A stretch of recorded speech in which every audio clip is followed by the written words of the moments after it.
So welcome to what we used to call the Ardennais weekend as we head up towards Liège-Bastogne-Liège. This is the Fléche Wallonne and 109 looking back to the start before we go to the action. Philippe Gilbert, very concentrated, had a very good cobbled campaign, but now thinking a little bit more about the races which he holds dear to his heart, Fléche Wallonne and Liège-Bastogne-Liège. The Paris-Roubaix won so brilliantly by Fabien Cancellara. One thing's for sure, Paul, Fabien won't win today. He certainly won't. Oscar Freire there signing in now, Andy Schleck. Different kind of riders come to Fléche Wallonne and Liège-Bastogne-Liège. It's the first time we really get to see the Tour de France contenders. Frank Schleck, the older brother of the Schleck brothers. Radio Shack in the background there. No Lance Armstrong, sadly. This was to be on his schedule, but after the Tour de Flanders, Lance tried the circuit of the South where he was ill.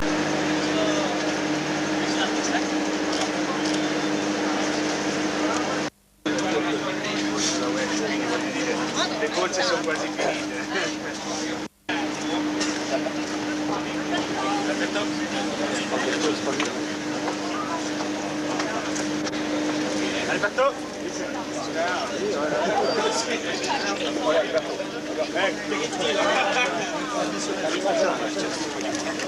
Bueno, esta semana es diferente, esta semana es una semana un poco más tranquila, más relax para mí, ¿no? Hay corredores que tienen más opciones que yo en estas carreras, yo vengo a conocerlas con Oscar, ¿verdad? Bueno, hoy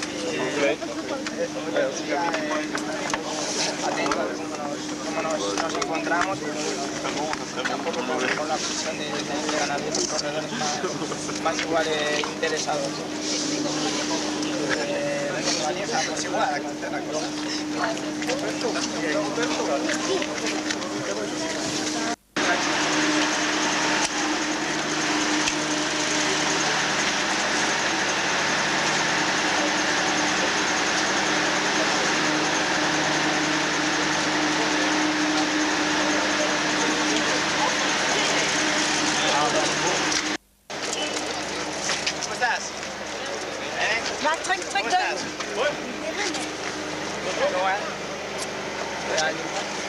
Okay.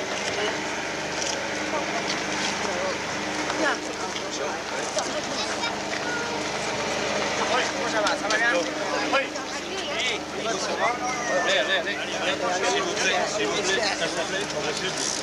State. Alberto Contador has made an appearance though, while Armstrong has gone back home to the United States. Now, is he...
Dat is passeert.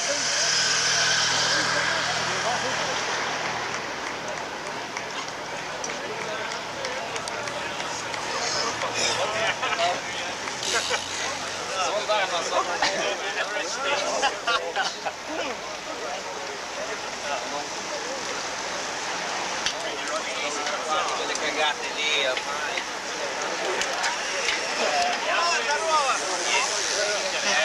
Anche Rona dopo la galera.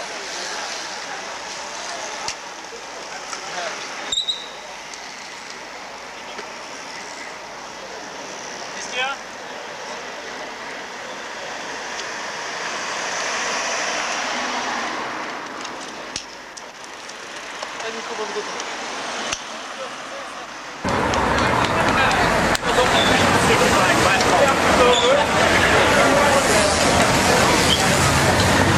Cool.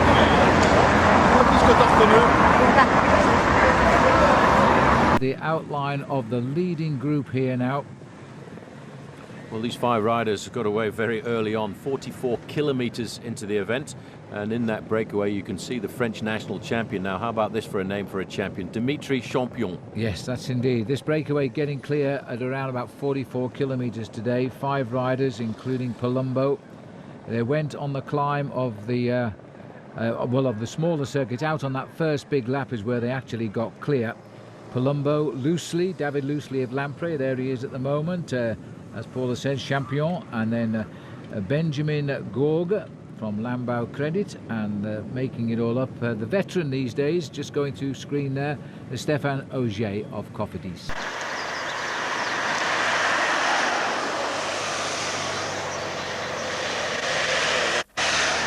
Cofidis, Lambau Credit, Aqua Sapone, Champion is erbij.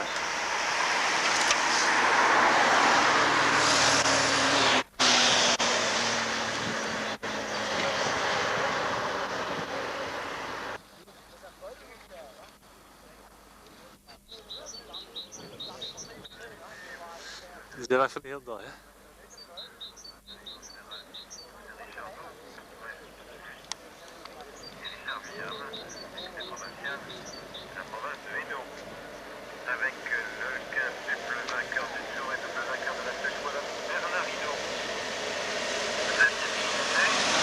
Oh, zo traag, hè?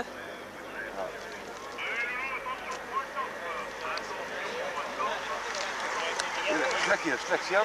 Hier, komt dat door hier, komt dat door. Goed klaar? Dingen, ja. Tot verder daar. Ivan op. Ja.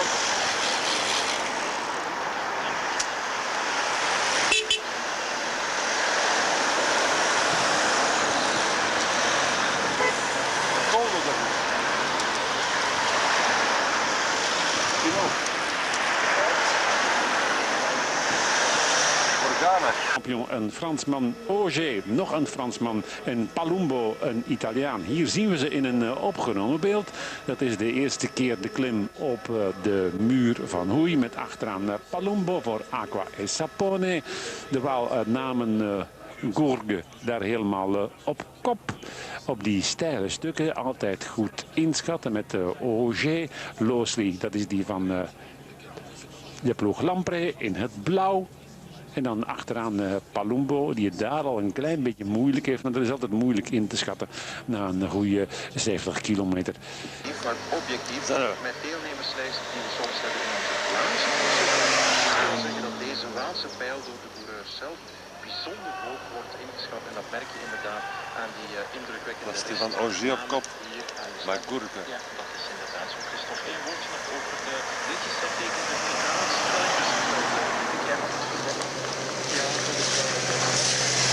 Kijk maar, hè.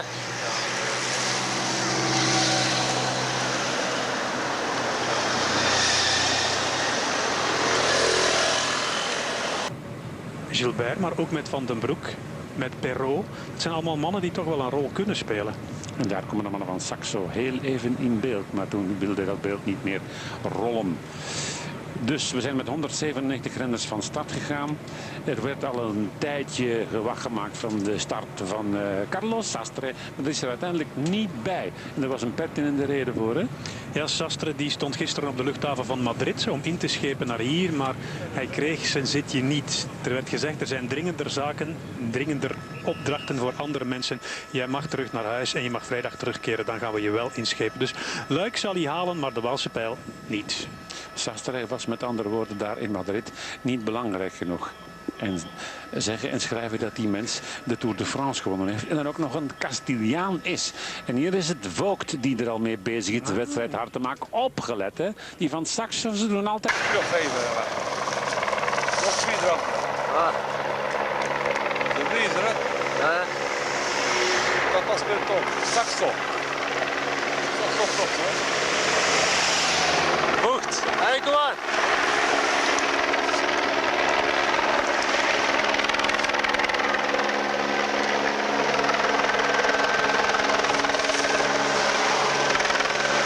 zijn beneden.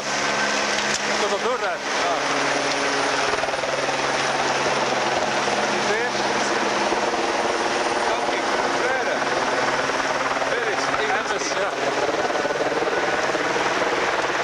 Ja. Ja. Van een broek. Kotza. Hier, Evans hier. Ja, Evans. Hier verdreven, dat is.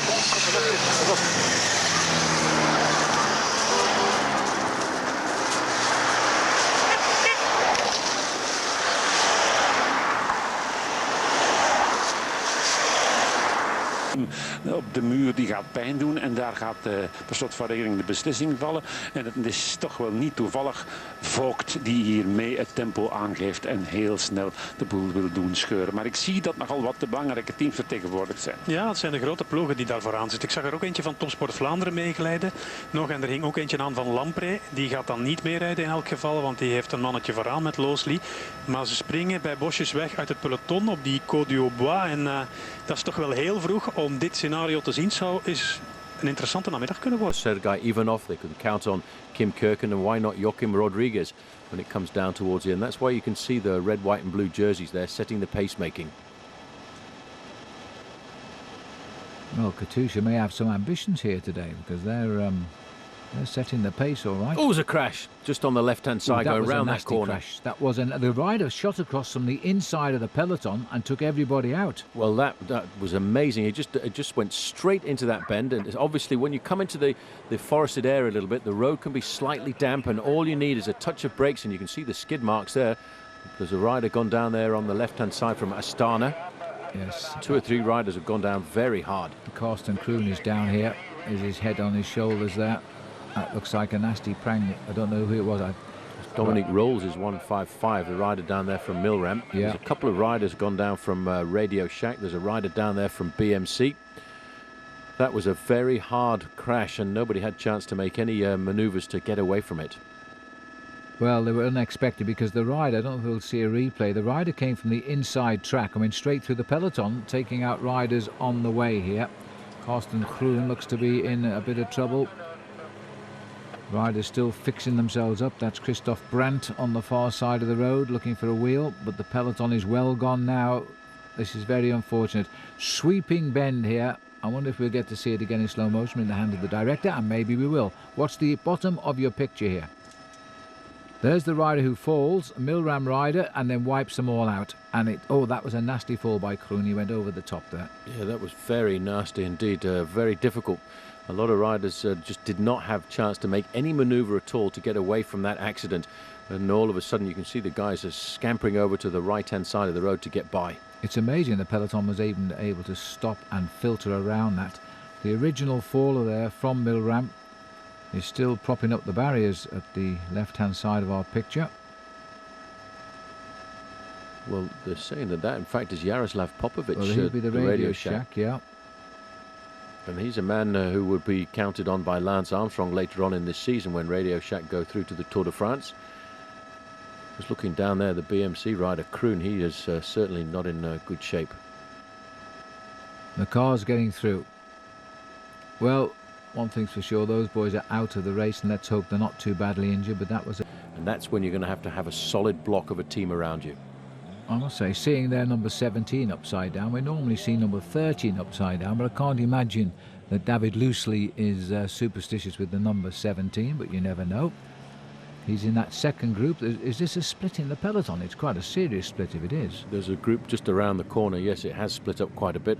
I'm interested to see the lime green jerseys of Liquigas, as you mentioned. They're obviously thinking about their man Roman Kreuziger. We're getting to the time of year when he's ridden well in the last 2 seasons. The Tour of Romandy coming up, and of course the Tour of Switzerland, which he's won in 2 separate years. Now see how different it is. You wouldn't imagine Belgium to be the same in such a diverse country, but here we are now in the Ardennes. Where I'm aggressive. Well, the pacemaker there was Thomas de Gent. Just in a very workmanlike group, but the peloton here are certainly not meandering through the Ardennes countryside today, so the group is being held. And they're 2 minutes now behind that leading 5 riders as well. Nicholas Roach just going through there, the champion of Ireland. I always like to say that he did one thing that his father never did, and that was took himself a very good national title, because Roach never had the title. No, well, in those days, well, there wasn't a pro title really, but they seem to be getting it a bit together there. This is Voigt pumping those pedals away. Chris Froome. Chris Froome carries a British passport now, but I always like to remind people that he's actually from Kenya, and he was born in Nairobi. Goal race finished last weekend. They moved across just down the river a fraction to base themselves in Liège, and many of them, as you've said, actually came out to reconnoitre the course this year because of this change of the final circuit around Huy, which is going to be a very tough finale. Now, what's going to happen here? This little group is still away here. Well, they must be just in front. They've pulled out. Maybe they slowed at the feed, the peloton, just a little bit. This is Rigi sitting at the back. Chris Froome, good move for Chris Froome. The other rider in the breakaway as well here, Laurent Didier, is the son of Lucien Didier, the Luxembourger who used to ride for the Bernard Hinault squad in the 1970s and 80s. And he's just been brought into the Saxo Bank squad. A lot of rumours running around about. That's for sure. The springboard has to be the climb, because unlike previous times when it's a long meander into the countryside again, it's a pretty fast lap this time around, so the break could go on the next climb up the Huy. I have a gut feeling our friend Palumbo at the back of this group here, Phil, is not enjoying his ride out in the Fleche Wallonne this afternoon, because he's looking to me to be under a spot of pressure here, and as that gap's starting to increase. It's stretching, as they say. Stretching rather quickly now. It could be a big twang any minute now. He's just hoping for the top of the climb, because that little group suddenly has accelerated into the sunset. I don't think he's going to see the top of the climb with these riders. This is one of the early climbs behind Jens Voigt. They were almost caught, that group of Voigt and Laurent Didier, and it just came back to the 10 or 15 seconds. This is the climb of the Côte de Boisseau. It's 1.3 kilometers long. It's only an average gradient of 7.6%, but it's enough to make Palumbo at the back there really suffer. Yes, and I think it's too long, having lost right at the start of the climb, for him to get back here. He's been unshipped. First signs of disharmony in the breakaway. 1:32 the gap, 56 left to go. Loosely, Champion Gorg and Auger are all that's left. Champion's got a fine pair of legs on him here this afternoon, keeping the pressure on at the front end of the main field. And he is certainly doing a good job of showing off the French national jersey. But I don't see this as being a winning break, because there's too many big names in the group behind, riders who want to survive. Boy in green, that was Christophe Riblon, 87. There's the world champion. There he is, Cadel Evans. It's great to see Cadel riding so well in the world champion's jersey, and I really believe he's changed mentally since he's taken that title. He's battled. Here's Jens Voigt. He's back in the main field now, but he's still not going to give up. The field are all on his back wheel now, and he's still carrying on. He's trying to set up something here for the rest of the team. It's good to see him back in the racing after a horrendous crash when he fell on his face in the mountains of the Tour de France. Yeah, that was a very dramatic crash, and almost a career-ending crash for Jens Voigt, but he said he wasn't going to go out of the sport like that, and he battled his way back in and started racing in the Tour of Missouri last year on his comeback to the top. He actually wanted to ride a lot quicker than that, but the team actually had to put the brakes on a fraction and give him a little bit more time to recuperate. Here, he's sacrificing himself for the team, as he does on many occasions, and what he's trying to do is not necessarily catch that leading group, because I think they all believe that group will get caught at any time, but he's trying to toughen it up to make sure the next time they get to the Mur de Huy, they can maybe set something up for Andy or Frank Schleck. Well, as the observer, I must say I'm looking forward to the climb of the Mur de Huy now, because it is going to be a major assault this time. You can sense the way the riders are racing this race. They are planning a move. They started spreading the rumours midweek to say that this new circuit might cause problems. And I think, look at the way they're blown away here on the Boisseau. A lot of riders suddenly grasping for wheels here. They know now they're in this semi-Belgian classic, Fleche Wallonne. Riders are being shed one after another, all down to the heavy work of Jens Voigt. And you see the referee there is leapfrogging in front of the riders. He's taking with him the neutral service vehicle there, the yellow vehicle, which will look after anybody now who has a mechanical incident. And he will leave the team cars behind and call them up one by one to make sure that none of the riders who are being dropped at this stage can use the team cars to get themselves back into the race. Pierrick Fedrigo, hero of the Tour de France last year, also being unhitched there in the blue colours of B-Box Telecom. A lot of riders have been thrown. There's Fedrigo on the far side here. A lot of riders, they've climbed this at such a tremendous tempo. Nobody's had to swing around. We're about 15 kilometres away from starting the climb of the Mer de Huy now.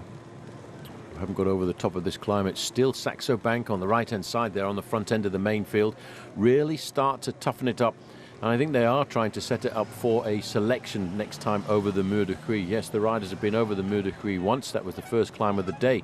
When they came into Huy for the first time, they went out on this larger circuit, and this year it's a slightly smaller circuit once they go over Huy for the second time. There's Palumbo back in the fold. Yes, so welcome back, and they're not going to let him even get on here as he goes back in.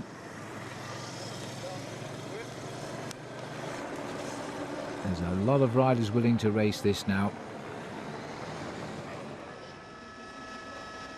Well, that leading group, Phil, now is down to 3 because somebody's been left behind. He was starting to crack, and it now looks as though Gorg has gone off the back here.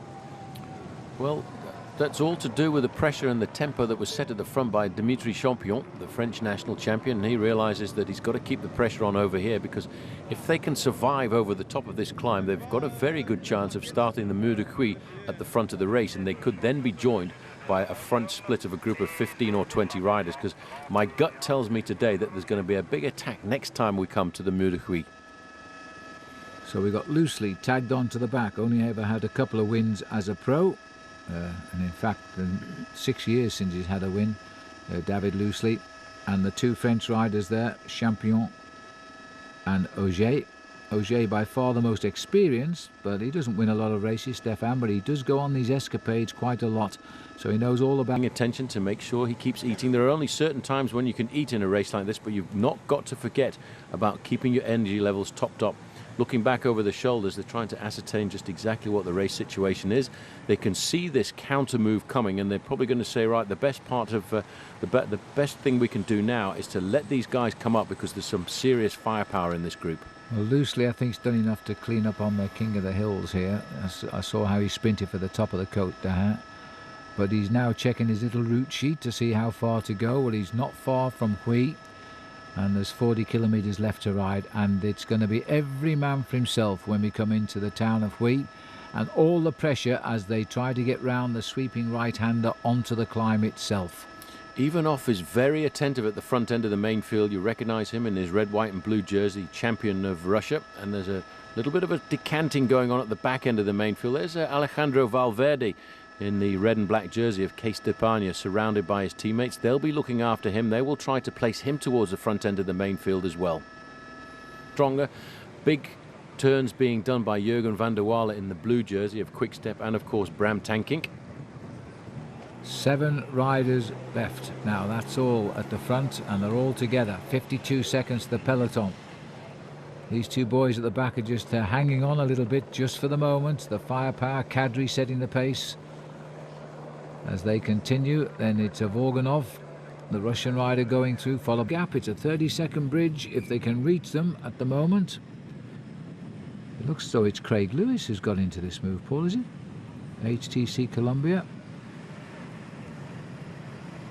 And the rider there is Michael Krieder from Garmin Transitions. Well, Garmin have done what they wanted to. It's not Craig Lewis, it's number 58, so it's Peter Velits, sort of recognise his thin legs. Breathe in for the railway bridge, and there's the peloton. And there's the 3 that are just off the front, with Peter Velits leading the charge here, and Specialetti. Well, that looks like the organisation I was expecting now at the front end of the main field. It's difficult to see from this altitude, but I wouldn't be surprised to know isn't it? It's Saxo Bank, thinking about Andy and Frank Schleck, trying to get that organisation sorted out for them, and they're tailed there by Omega Pharma Lotto, and that will of course be the lead out for Philippe Gilbert, who'll be the 3rd in that line there. Getting to his time of the year, and he rides well in the small tours, which will start shortly, so he wants to test those legs out. There we are, we've swung on to the base of the climb now. It doesn't look that steep, does it? But it's 20% at this point, and as they go round the left-hand corner, it gets steeper. Well, it looked like Kreuziger in person on the front end of the main field. Stéphane Auger disappearing from this group. You know, we haven't really got to the steepest part of this climb. Once you get to the corners, closer up towards the summit, the corners are around about 25% in gradient. You have to make a point of riding around the outside of the corner, not on the apex of it. This is life at the front as they get approximately 1/3 up the climb. It does go on a little bit. It looks like Cadel, surprisingly, has gone completely as the peloton rapidly climb into his sights here. I can see Contador dancing on those pedals as well. He's thinking of something. And Philippe Gilbert now moving up into second place. Here's the move from Andy Schleck on the front, the red, white and blue. Contador has seen that over onto the right-hand side. He is very attentive here this afternoon. Oh, just look how he sits there, nice and steady. Andy Schleck keeping his gear down. This isn't the climb for the finish. This is a climb to try and break the spirit of the riders. Cadry's passed back into the pack as Schleck, the champion of Luxembourg, goes through. They're all toiling away. The one man I don't see is the world champion, Cadel Evans. Well, he shouldn't be.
Andy Schleck go by.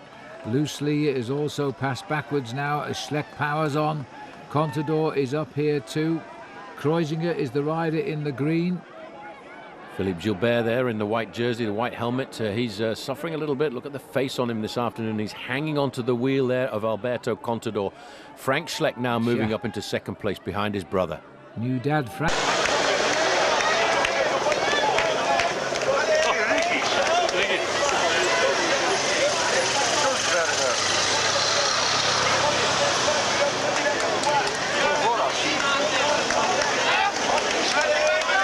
As they take off on this newly revamped finishing circuit, not very far, about 40 minutes at the most.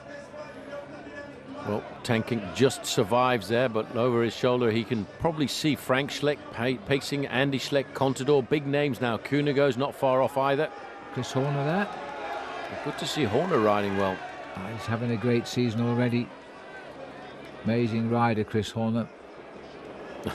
Now, I thought he was having a heart attack, but in fact he's pressing his little microphone, but he can't speak. Now he's pressed the button. It's such an effort today.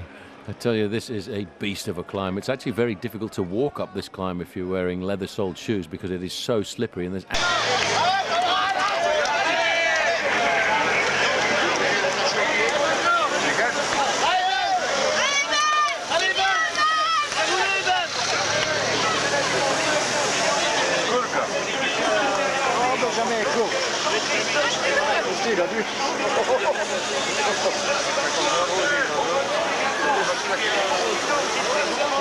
Got a very good chance of winning this bike race, and that would be a feather in his cap. Time to reassess damage here. Frank Schleck has got himself in the right place, but if he looks over his shoulder, so have quite a few others, and that wasn't the plan, I don't think. Interesting, they've gone up here and nobody has proved exceptional. Contador watched everybody and did nothing. He's off to the right of our picture. Roman Kreuziger is up here as well for leaky gas. Well, having said that, Frank Schleck has slipped off the front there with a small group of two riders with him. But look at the size of the peloton. It didn't look like that from the ground level. It actually is quite small. Well, this is what happens over the top of the Mur de Huy. Everybody hangs on and hangs on till get to the summit. Then all of a sudden, when the gas gets opened up at the top end, you can open up an advantage very quickly indeed. Now, Frank Schleck has seen this as an opportunity. But that's David Loosely, who's still in here. That's amazing. Tagged onto the back is Loosely. Kreuziger has got up here. That's three of them. Somebody's trying to bridge here. Well, that's Tankink again. So he's managed to hang on. He was caught right on the top, and so they've profited by that.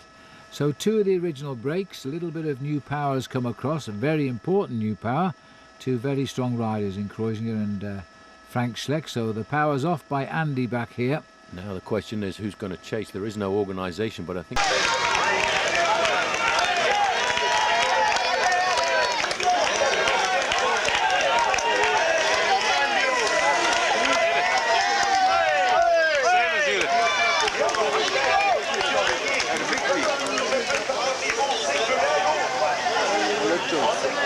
Is dat nu Pereiro? 6?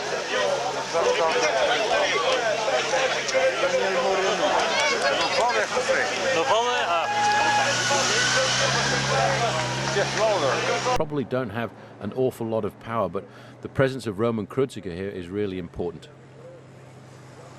Well, Kreuziger off to a great start this year.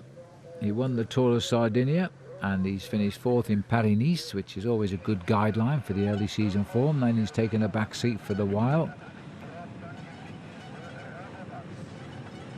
Yes, fifth in the Amstel Gold is a fair result, though, Paul, for him. Yeah, it is. Kreuziger was 3rd overall in Paris-Nice up until the final day, and he lost it because of the time bonuses on the last day of racing. I just have the feeling it's not been quite as decisive as they planned, this one. No, but these guys don't have the organiser. You've got two passengers in this breakaway, really. Loesley, who's been in the breakaway since the start, really 44 kilometres into the race. Bram Tankink has put a lot of effort into the move to get across to the front end of this race. So there's only 2 men really capable of working. That's Frank Schleck in 2nd position there, and Roman Kreuziger. So they don't have the full firepower, and I think this breakaway is going to get caught, and we'll see something else reform. But by how many? Because we're down to about 10 chasers there. It depends how much they slow down now. Oh, let's have a look at this. There's a little group. Is this rider Hagedal here at the front just now? It looks like him. Now this is again a little split, and in fact there's not a lot of riders, Phil, in that group just behind there, so that the damage was done that time when we came over the top of the climb. It certainly hurt the legs. It's a question of whether they can continue the push at only 28 kilometres to go. There's Andy, far side of this group. Won't do anything to endanger brother Frank. They are the best of friends. He doesn't call him his brother, he calls him his best friend. 9 seconds the gap, though. Well, that's not very much. That's what they're looking for, but there's groups of 1 and 2 trying to scamper across the gap, and if they can form a slightly bigger group at the front end of the race, then it could see this starting to solidify itself as a serious move. Frank Schleck will be looking for that after the birth of his young child this last week, and of course the fact that it is his birthday. He could be looking for some serious birthday wishes. Well, he's certainly putting a lot of work in here. Kreuziger won the Tour of Switzerland a couple of years ago, and well, he did a pretty good defence last year because he finished 3rd, won by Fabian Cancellara. Everybody's saying it wasn't really hilly, but you don't find courses in Switzerland that aren't occasionally hilly. Well, I would always say that any time you go over 2,000 metres, that's reasonably hilly, and the Tour of Switzerland on many occasions, on many stages, went over the 2,000 metre altitude. Yeah. But they say that it was a race designed for Fabian Cancellara. Well, I tell you what, I think it was the riders who made the race, not necessarily the organisers, and Cancellara did exactly what he had to do to keep in contact on the big mountain passes. And did it well. There's the composition now of a chase group. Nordhaug for Sky is the rider just peeping into our picture here. Made his name in the Tour of Britain last year. That's where they spotted him, and it was Edward Boyson Hagen who suggested they sign him up. So he's got his chance this year on the new Sky team. Benoit Vorenard at the back there for FDJ. Jürgen van den Broek, he's a strong rider on a course like this, and Ryder Hagedal, a man who's got a very good background pedigree as a mountain biker before he came across to ride on the road. It's nice to see a North American cyclist doing well from Canada, and that group is strengthening with not everybody. That's a good sign for the race if they can get together and start working. So, and that's in fact Nordhaug, who's gone off the front here, waiting for no one. 27 kilometres to go. They're looking at 10 seconds to get up to the group in front of them. And there you can see, actually, there's a major regrouping going on behind there, because the main field, which looked to be scattered and splintered, is starting to reform. There's about 30-40 riders trying to get across to this group.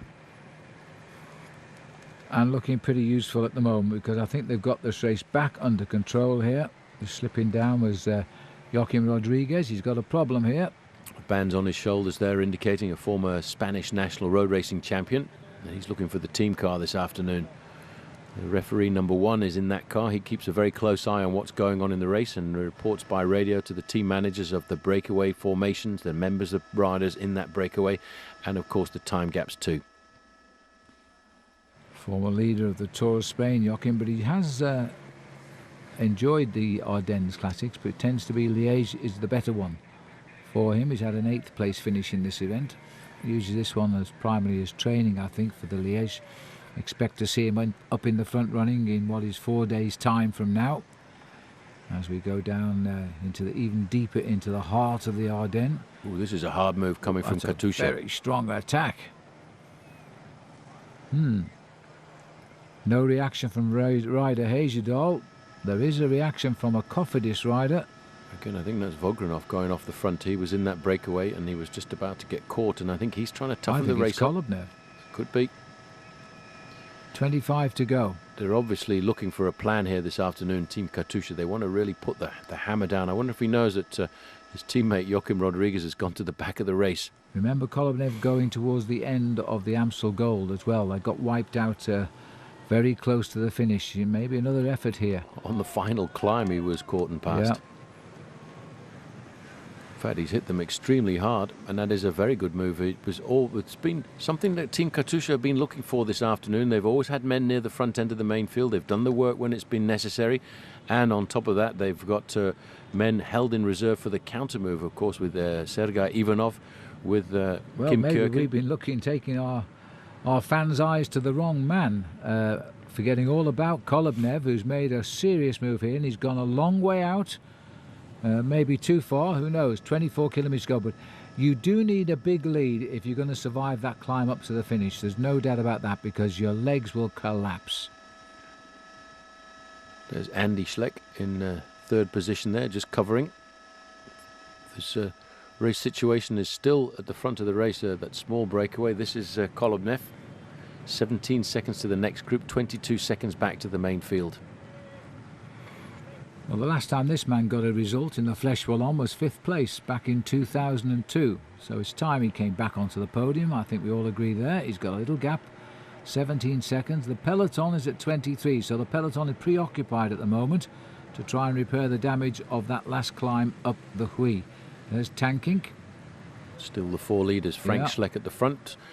Roman Kreuziger in 2nd place, and the other 2 riders now pretty much are going to be passengers in this move. They're starting to feel the pain of having been in the breakaway for a long time. It's very difficult to produce these efforts at the early part of the season.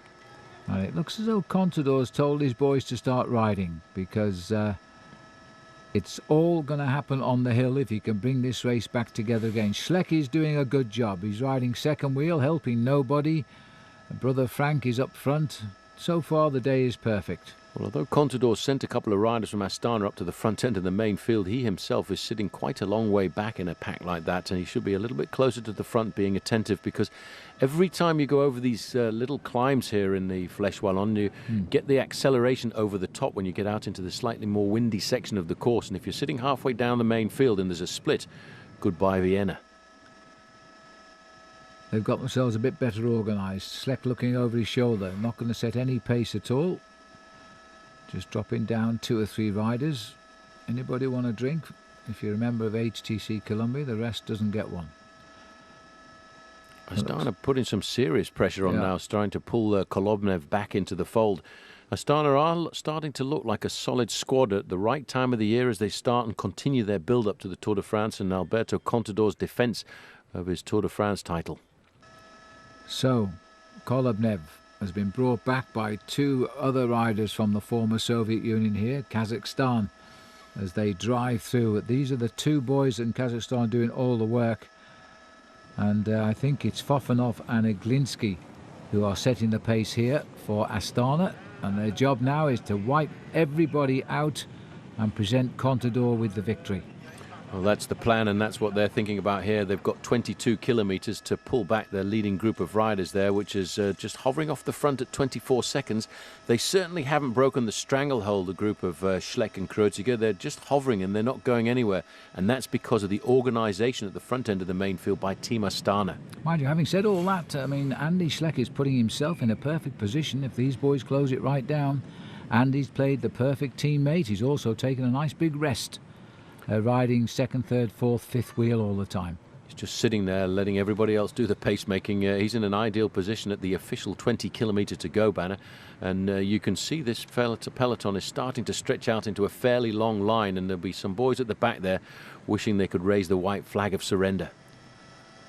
One thing's for sure, although they've just added 1 second, 27 seconds is nowhere near enough to survive to the finish. Nobody up there would outride this peloton on the Mer de Huy.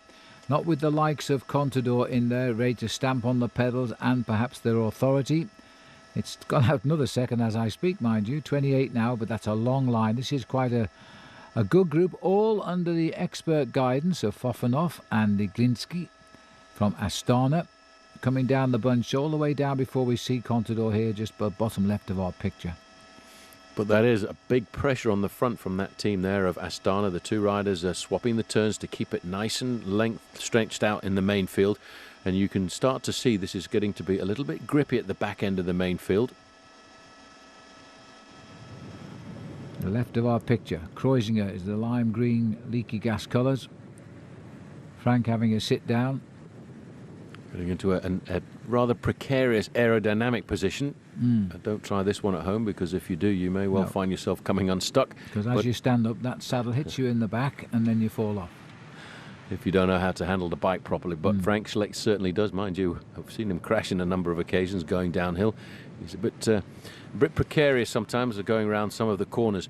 On the right-hand side, though, you can see the boys from Astana. They are not thinking about their own personal positions in this race this afternoon. They're thinking about Alberto Contador. Contador has obviously given them the word that he feels good. He felt good at his last ascent of the climb. I'm a little bit surprised that Case d'Epargne, there is a Case d'Epargne rider just over there on the left-hand side. I'm a little surprised that they haven't come up yet to take any responsibility of the pacemaking at the front. Well, we haven't seen Valverde at all, because he's still got this threat of suspension hanging over his head. UCI want him banned worldwide now, but they are dragging it out, I must say. The Italians banned him. It seems to be just about every Tom, Dick or Harry can issue suspensions around the world now, rather than the procedure of the old days when it was only the governing body and the federation who could issue the bans, which I think is the fairest way. But what's happened here? Well, that's Tankink, and he was in the leading group, so I don't know what happened there, and I think he's probably had a wheel passed across to him. One of his teammates looked like he'd stopped there for him. Well, there's two teammates stopped at the moment. One's gone, two's gone. Well, I'm not sure what's going on here, but they're all back and running now. That was Robert Gessink, and that's probably Tankink had a problem at the side of the road, and they all looked after Robert Gessink, because he's a rider probably would be looking to do a fine finish for Rabobank here this afternoon. Yeah. But now Astana have got 3 riders at the front. They're taking this a little bit more seriously. However, they have in the leading group prized it out to 31 seconds. So it wasn't Bram Tankink who stopped at the side of the road. It was one of the other riders from Rabobank. I think it was Bauk Malema who was also standing there, but I didn't catch the third one. Anyway, Tankink's happily at the front, and the gap is literally nudging out. 31 seconds now. So far from safe, but clearly Saxo Bank have played their cards. Frank is to go for the long distance win, and Andy's to go for the short sprint up the hill if it all goes wrong. That seems to be the way the Schleck brothers are playing it today. Well, Kreuziger very prepared to come to the front and do the pacemaking here. He knows that finish at the top of a climb like this is certainly well within his abilities. He's a great individual time trialist. In fact, he laid down the foundations of his Tour of Switzerland on a mountaintop time trial a couple of years ago. He backed that up the following year with a win in the Tour of Romandy. And you see now Case d'Epargne are starting to move up to the front end of the main field. Well, Astana here, two different types of racing strip. I'm not sure that's in compliance with the world regulations, but even so, 3 of them on the same team working together. They sensed they were going nowhere, so they put a third man on the chase, which is a clear indication that Alberto Contador feels he can win. Now, I think, is that Jens Voigt? One of the riders from Saxo Bank is not Jens. happy with the proximity of the race motorbike because he thinks that's encouraging and slightly pacing the riders on the front. And he Which wants it is, to of course. Well, they're not quite on the slipstream, but I understand why Jens is doing it. It's an attraction, isn't it? It helps psychologically. Anyway, we put the motorbike to one side. Now we can't get any good pictures now. There's Jens Voigt, and he'll be waiting. There's a little move on the right-hand side there by Garmin Transitions as well, getting themselves organised. I'm just looking to... There's Cadel Evans. He's riding alongside Alberto Contador. The rainbow with a pot of gold at the end, right in the centre of our picture. So he's just sat in that peloton, clearly waiting to see what happens last time up the hill and gambling that nothing escapes. Today, Cadel Evans. The Irish national champion was in the group as well, over towards the right-hand side, Nicholas Roach. There's a lot of pain in the back end of this main field. There's a lot of riders have had a tough race this afternoon. 15 kilometres to go to the finish. Nicholas Roach on AG2R, as he has been for 2 seasons now. This will be his 2nd season. Came across from Cofidis, but he's dropped further down now. He's just a bit behind Cadel. And that peloton has regrouped here at 15 kilometres to go, and it's really a high tempo charge down this road just at the moment. And now it's holding 27 seconds, and the boys from Astana, with no help from anybody, is closing. Well, Cadel Evans was at the back, and now he's right at the front. He's in about 8th or 9th position there. He must have really scooted up through the middle of that main field. Well, I think he's probably sensed, and we're seeing, that the chase is now on in earnest here. He's got a rider, teammate up alongside him as well there from Team BMC, so he's riding right in a good position here. Team Sky getting themselves organised over on the left-hand side in the black jerseys, but the bulk of this pacemaking is still Team Astana. More than the bulk, all of it, and there's nobody helping them at all, which is, well, Saxo Bank won't, because they've played one of their 2 cards, and they've got their man up front. There he is. Frank Schleck looking for the win on his birthday. Roman Kreuziger very happy to do the pacemaking with him, but psychologically it's a bit difficult for these 2 riders, Phil, because they've got 2 passengers on board, and although those 2 riders with them are tired, it's never a good feeling to have somebody sitting in your slipstream, because you know they're actually having a slightly easier ride than you are. There's only 2 really working here now. I don't think Loosely and Tankink can do much about this. More or less committed, but you know, 14 kilometres to go. They're so close to home. Yeah, but the gap's coming down now. It's 21 seconds. It was up as high as 35 seconds. Yeah. And Astana now are getting very serious about this chase. Sergei Ivanov is riding up there too. You can see the Russian national champion's jersey. And having seen the Cadel Evans over at the he's on the right-hand side now. He's scuttling up. He's being very attentive, Cadel Evans. And he's got a teammate there with him to keep pacing him, keep him up at the front end of the main field. These roads continue to be twisting, and this is the climb they added in now, and it's not an easy climb this at all, the Côte de Ref, to get us into the finish quicker. We've cut inland again now, and there's only one way, it's over the RF. This is actually quite a toughie at this stage of the game. This is not a good sign. They're pulling the referee out of the gap because the gap is inside of the 30-second mark now, and they're trying to make sure that the gap behind this leading group of 4 riders is clean and sterile. And there's the main field. Yeah, they're making the turn now, not much at all. And the drive is on, and Astana have got themselves a bit of help from Katusha. So they're also interested in doing something. Well, the top man is Rodriguez, Joaquim Rodriguez, I would think. Well, it could be Rodriguez, it could be Sergei Ivanov, because he's still sitting there in about 7th or 8th position. He's been very attentive, looking for the move here this afternoon. Well, that was a short-lived effort by Katusha, and the reins are once again being taken over by Astana. And just the same 2 guys. Well, the man on the front is the champion of Kazakhstan. That's why his jersey's slightly different. Fofanov, and yeah, they do use the same yellow sun in the centre of the jersey for team and for national title, and that is because Astana being the capital of Kazakhstan, they're very loyal to the country with their colours. Coming up to the front there, Alberto Contador now starting to act as the team captain. He's moved up into 2nd place. Now there's the move that I've been waiting for, Ivanov. And who's going with him? Almost doing a Lance Armstrong there, inviting somebody to join him, except he didn't ride away like Lance did on Alpe d'Huez. He's gone straight back into the pack. He tempted everybody, no response, gone back. Just testing the waters a fraction there to see what was going on. Well, Roach has moved up. He's just off our picture to the left at the moment. Kolobnev creeping up on the outside again at very high speed. And again, Katusha starting to form a very strong block at the front end of this main field. Very twitchy on this climb now, having in effect 18 seconds to the leaders. They'll catch them on the Hui whatever happens. There's no way unless Frank Schleck becomes very inspired and dives for the finish from the group. 13 kilometres to go.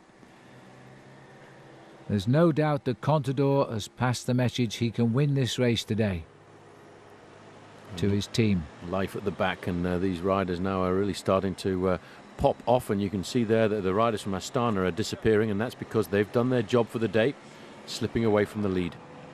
Let's goodbye to Matthias Frank here. Fofanov disappearing back there as well. The Saxo rider also went very quickly. Fofanov's gone. Well, he should go. He's been riding so well at the front. He's rather tired now. Ivanov in third position. It's only Fofanov left to chase. They're all Noffs, aren't they? Definitely. 1 kilometre to go to the summit. Now, this is not a funny move now. This is a serious move by Ivanov. This is the second one. Now it's up to the others. This one's for real. No reaction from Fofanov. Well, he couldn't react, could he? It's up to somebody to see if they can control Sergei Ivanov. Well, you don't give a man like him 40 or 50 metres advantage on the penultimate climb of the day, because he's a tenacious rider once he gets clear. I remember him riding off the front end of the main field on the road into Aix-les-Bains in the Tour de France, and it looked as if they could pull him back any time that they wanted to. Well, they couldn't. Now, if he let him go, he's a very good time trial rider, and again, lots of changes of direction. That was the lead group gone round the corner. There is Ivanov now dangling, tantalisingly close. It looks like Fofanov's had enough. He's dropped off the front. It's up to everybody else now. There's a counter-attack. I think it's coming from Quick-Step. Well, he's halfway across the gap here, and he's not got any friends to help him get across this this gap. And there's a big reaction coming at the back there. He's looking for about 20 seconds, gets himself down into the time trialing position. Very shortly he'll start the descent down to the outskirts of the town of Hui. And the field, I think, is going to lasso and reel in Sergei Ivanov, but it's hurt a few riders in this peloton. Just looking down that line, there's no sign of the arrival of Alberto Contador, despite all the work he's told his team to do. Well, even Cadel Evans, he's riding at the front of the main field. He's slipping back to 20th, 30th place, and he's coming back up to the front end of the main field again. I think it's very difficult to hold your position on a race like today. Very narrow roads. Once you get out of position, getting back into position is not easy. Well, he's still locked in at that same amazing distance. He's gone over the top of the climb there, and now he'll start the descent, and very quickly and very rapidly he'll be on the valley road alongside the Meuse once again. He doesn't seem to be eating into the advantage of these four riders, and it's still the same two men working. Frank Schleck, who wears number 5, and Roman Kreuziger, who's in the lime green team colours there of Liquigas. The other two guys, I think, are just happy to be there. Well, Sergei Ivanov hasn't won a race since that brilliant win he had in the Tour de France in Besançon last year. He's won 2 stages, the one Paul just mentioned in Aix, that was back in 2001. As he gets older, he seems to get better now. Andy Schleck has moved forward, but that's just to try and regularise the chase and slow it down a little bit. There's Contador now moving up into about 7th or 8th position in his turquoise Astana jersey. Now here's a move by Garmin Transitions. They're starting to get a little bit twitchy now. 10 kilometres to go. Euskaltel-Euskadi looking over their shoulders. Who's going to chase next? Well, Contador says, well, not me. I'm supposed to be saving myself for the final climb of the day. And I'll tell you, if it wasn't that final climb of the day, it would be a very different race pattern now. They'd be in sheer panic to bring back that little group at 16 seconds, but they're trying to delay the catch because they know somebody will attack. And who can last that hill anyway if they go from the bottom? That's the question about the Mur de Huy. It's a question of survival. Don't go too early. Don't try and lead the sprint out at 500 metres to go. Don't even try and lead the sprint out at 300 metres to go, because if you do, you will crack before the summit, and the guy who waits the longest is the guy who's going to win. That's a big gangly ride. It looks like Hezjedal again for Garmin down there. I think it is Hejerdal. He really is looking to put in a good performance. Let's not forget he was second just a couple of days ago in the Amstel Gold Race. He's got a fine pair of legs on him at this season. That was a great result. That was really a superb finish for him. He had to come late on the climb, and let's remind ourselves straight away, it's not a dissimilar climb as to the Cowberg where the Amstel finished. Not quite as steep at Cowberg, but nonetheless a similar sort of finish. One that you need to judge to perfection. Cadel Evans tried last year to get himself the victory at the top of this climb, and he got it completely wrong, and he went much too early, and he faded towards the summit inside of the last 50 metres. And that's one thing that you have to remember. This climb, it really holds something in the last 100 metres. You've just got to hold on, bide your time and wait before you make the effort. Yes, history tells you that no Australian ever stood on the podium in Fléche Wallonne, so it'd be a good day to start today. Still Kreuziger, he's played his card, he's no choice but to push on now. He's got one good man with him in the shape of Frank Schleck. The other two, whenever we see them, are riding third and fourth, so I think they're cooked. 22 seconds, they're really riding very well considering the way this peloton is racing. Again, Katusha throwing caution to the wind. I presume that Ivanov has been pulled back into the fold. Otherwise they wouldn't be moving like this. That's rider Hejerdal up there. There's Andy Schleck waiting for the move as well. Schleck is all over everything. He's defending here for his brother to make sure that there's no organised chase at the front end of the main field, hoping that the little bit of an attack slows down the overall average speed of the main field, and that's what's going to happen when they stop like this. Another good attack then. I think it's Thomas de Gent again from Top Sport Flandern, trying to make a name so he gets a nice contract with the top team next year perhaps. 22 seconds, going nowhere that breakaway, but it's not coming back here either. 9 kilometres to go now. 22 seconds is not a lot on the final kilometre up to the top of the Mur de Huy, but for a man like Kreuziger or Frank Schleck, it could be enough if they were to get to the bottom of the climb with that little bit of advantage. Now that looks like Andreas Kloden. First time I've seen him this year on the right-hand side for Team Radio Shack. Well, that's good news. Not good news for Andy Schleck. He's just following there as another move goes on the right of our pictures. That Quick Step now launched an attack. Or was it a Katusha ride again? I think it was Quick Step. Those jerseys are very similar. There's the four-man leading group pulling back like this. We get a chance to see the play of the race. 22 seconds, and again it's a long main field that's been stretched out like that long piece of elastic waiting to crack. The crack will come when they come up to the final climb of the day on the slopes of the Mur de Huy. Surely the finish is not far away now for that breakaway. 17 seconds the gap as they're continuing to make the move here. It is Quick Step and Française des Jeux. Another nice little large house just off to the left of the route as the three leaders go through. 4 leaders, must be 3 chasers. 12 seconds, it's nothing now. Kreuziger doing a lot of work, Schleck doing just enough, the other two doing nothing. 8 kilometres, a mere 5 miles to the finish of the Fléche Wallonne. Well, that's 12 seconds, and this group is started. That was a very risky move coming around that corner there, just cutting off the corner. It goes straight over the cobblestones at the risk of a flat tyre. This is the original route down to the finish line in Huy, coming back, actually getting onto the back end of the descent of the Côte de Benaïne. Well, they're taking risks now. They're desperate men, those 3 riders up front, so near the finish and yet not far enough ahead of the peloton.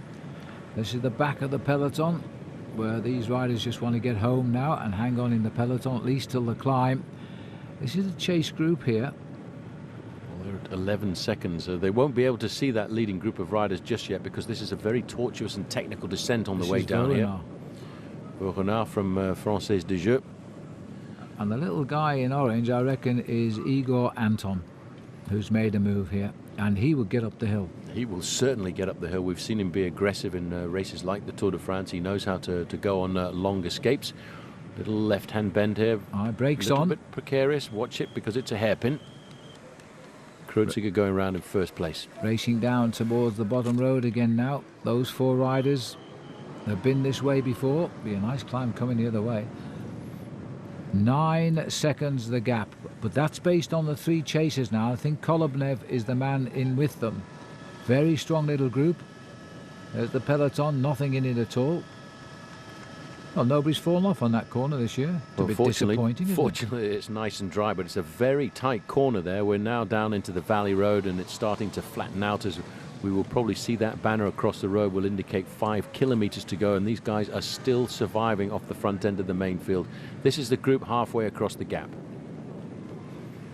Yes, and riding very. In fact, Anton is having a little problem keeping up with these boys. Kolobnev, Voronor, and Igor Anton. Well, he'll just take a little bit of a breather there and hope that he can ride the horse to the front end of the race. Just around the corner there, you can see they're just about to make the junction now. This is going to make a 7-man leading group, but the main field is still at only 10 seconds. Voronor there, Phil, has made the junction, followed by Kolobnev, and Igor Anton, I think, is still hanging tough. Well, very good piece of riding by those three, but don't sit up and start calculating here what's going on. You've really got to get on with it now. Frank Schleck's not too sure what to do. Oh, and there's been a crash, and that's another Euskaltel rider who's gone down. Well, I don't know how that happened at all, and that was very nice. It looked like his bike. I wonder if it was those yellow cones standing in the middle of the road. It was looked like Velasco sitting on the road, judging by a number on his back. Have I got it right? Let's have a look. I think it was one of those yellow bollards in the middle of the road, and that was a nasty accident. Oh, there's that one's a bit bent. The problem is it's very difficult to see if you're looking at the wheel of the rider in front of you. Goodness me. It was Velasco from Euskaltel Euskadi. That's a shame when his teammate and captain out front at the moment. Kolobnev has just gone again. He's just gone over the top of this. Once they made the junction, I think he's escaped. Well, he's the expert of the late attack. He's also the expert at late attacks not working. So let's see what happens this time around. 4 kilometres out. Hats off to David Loosley, because the Lamprey rider, despite having been in the breakaway since kilometre 44 on today's race, is actually the one who's making the effort to try and pull Kolobnev back. Which I wonder what that tells us about Kreuziger and Schleck. Have they decided it's going to be a race up the hill? Or are they allowing the key move here to go off down the road at 4 kilometres out? Alexander Kolobnev pushing for home. It's just fast riding now. And that's how he made his attack. He just rejoined. They all questioned each other's ability, and he went through the middle. And everyone looked at each other. You see, who's going to go? Who's the next? Who's going to move next? And in fact, it is. You can see David Loosley. There is the gap that he's got. But this is a do-or-die effort now. He's just got to go. Not think about anything else, because he can't hold anything else back in the gas tank. He's got an advantage here now because they're just grabbing back the group of Frank Schleck and Roman Kreuziger, and maybe in the confusion they might not know that Kolobnev is off the front. A possibility indeed. I suppose Frank Schleck will tell Andy if he gets back into there, as this is his do-or-die effort now. He had a good classic season last year. He was 6th in the Amstel Gold Race. He was 9th in Liège-Bastogne-Liège. He is a very aggressive classics rider. One day he's going to win one, that's for sure. Time is on his side. He'll be 29 years of age in May. This is Egoy Martinez on the front for Euskaltel Euskadi. Now the move coming from Omega Pharma Lotto, and that's for that man there. That is, of course, Philippe Gilbert. Moving down the outside, it's Case d'Epargne. I still haven't seen, well, that is it, Alejandro Valverde there, moving up into second spot. Well, Valverde also knows what it's like to win this race, as he's done it in the past, 2006. But he must feel the weight of the suspension problems on his shoulders. 2 kilometres to go now, and they know exactly what they've got to do. They've been this way before. Not a pretty sight when you look over your shoulder, see Valverde's team chasing you down. This is a big setup now for Alejandro Valverde. This is definitely the kind of race that suits his abilities. He likes these tough races in the Ardennes and knows exactly how to produce the right explosive effort on a slope like the Mur de Huy. He's got a teammate in front setting the tempo. Not too far away from him is Damiano Cunego. But the big lead out just over to the right with the white jerseys, that's the Lotto squad of Philippe Gilbert. He'll be looking for the win here. Well, Gilbert is a very good sprinter, but this is hardly a sprint up the Huy. There's the river for the last time. Make the most of it as we now start the climb itself. And the first one to the top wins the prize. Well, Kolobnev now back in the fold. Lamprey now decided they're the ones to go out onto the attack. But Philippe Gilbert has got his men rallied to the front end of the main field. Well, that's Matteo Bono who's made a move here. And they've played a few nice cards today as well. And that looks like Cloden to me. Well, it's a rider from Radio Shack, that's for certain. It's a very, very good effort, but way too early for the climb, surely. They're just under 1 kilometre to go. There they are. The field is shutting them right down. Now, where are the big names? Where's Contador? Well, I'm just looking to see who's going to take up the pacemaking at the front end of the main field. And again, it's Egoy Martinez. This is going to be the big lead-out, Phil, for Euskaltel Euskadi. And maybe Igor Anton is going to get himself the chance now. That is a very good move. That's a rider from Radio Shack. Now, that looks like Cloden. Yeah, maybe that is Cloden, actually. That he's opened some gap there. That is a very well-timed move. Now, the only thing that he can hope for now, Phil, is that the big challenges in the pack behind start to look at each other, because this is a frightening move. The thing is, when you sit back in the saddle, that's when the legs complain. He made the big sprint out of the pack, but now he's got to hold on here, and it's an awful long way at full effort around this corner. Sort of climb you choose to do interval training on, but not for real. And there's the moves now continuing. Gilbert is setting the pace here. Cadel Evans has moved up into third place. Contador has gone through as well. The world champion going head-to-head with Contador. Throughout their career, they've gone head-to-head in the best stage races in the world. Right up there as well, the other rider from Radio Shack is Chris Horner. He's looking at sneaking.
Two Spanish riders here are opening up a gap. There you can see the world champion, Cadel Evans, in third position. He's slowly clawing his way back to the wheel of Alberto Contador. I have to say, Paul, that Contador does not look great here. He's almost committed, I think, on the wheel of Anton. This is the life down in the pack. It doesn't matter anymore. Now look at Cadel Evans. He's moving smoothly up. He's bringing up Rodriguez. Is the time left, though? Because also note here that Contador's been forced into the lead. Look at the effort now of Cadel Evans. And remember, no Australian has ever won this, and no world champion has won it since...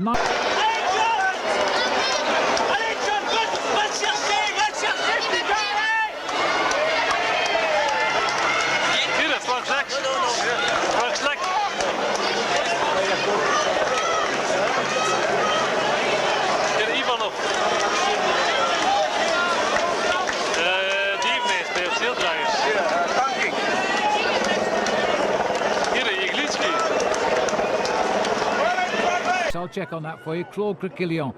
But Contador now, oh, he's fully committed. I don't think there's much left there. Well, there's 150 metres left to go, and the race is still going to kick up towards the finish line. Contador and Cadel Evans are locked together, and Evans is now accelerating. It's all over. The world champion has won the Fléche Wallonne, wearing the world championship jersey. 1985 it was. Criquillon was the Belgian winner on that occasion in the world championship jersey. And Cadel Evans becomes the first Australian to podium. We felt that this was going to be his year in that rainbow stripes. He's a different man. Well, you can see the damage that the Mur de Huy can do, and no Alejandro Valverde at all on the slopes of the Mur de Huy this afternoon. Chris Horner came across there somewhere inside of the top 10, but that was an ideal move by Cadel Evans.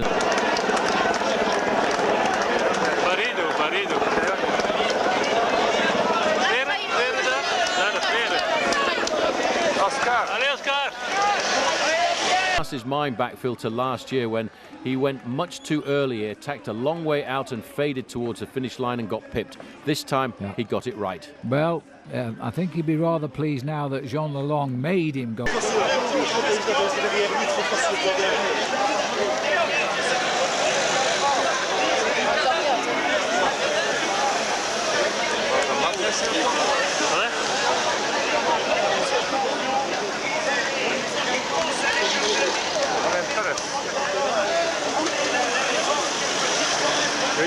van vandoor? Oh, zeer wel, hè.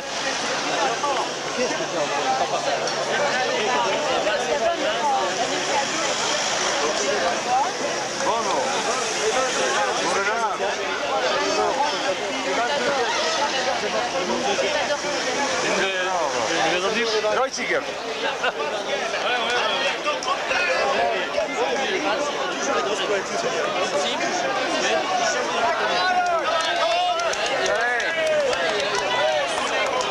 David Lopez.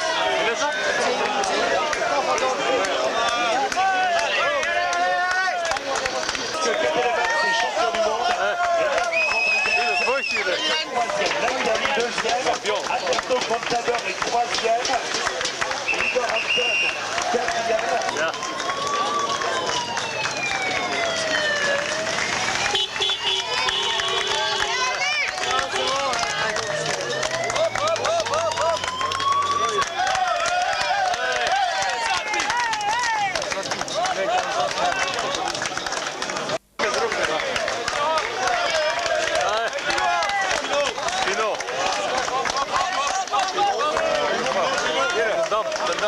Allez, naar rust. Anthony Roux.